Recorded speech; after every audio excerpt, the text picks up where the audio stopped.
Azizlarim, bu narsani sizlarga ko'rsatmaslikning iloji yo'q edi. Patsientimizga kattakon rahmat aytaman. Rozi bo'ldilar, ruxsat berdilar videoni qo'yishimiz uchun. Chunki mehnatlaringiz natijasi ko'rsating Nodiraxon deganlar uchun sizlarga ko'rsatyapman. Litso podключ muolajasi natijasi mana bittada 57 yoshda bitta ham yuzda qaranglar.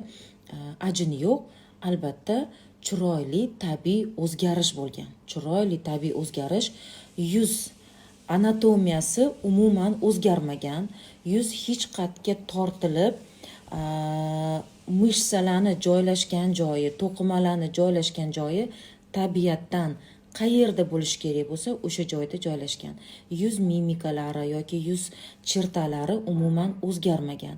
Faqat chiroyli yosharish va teri to'qimalarida uplatnение, qalinlashish yuzaga kelgan.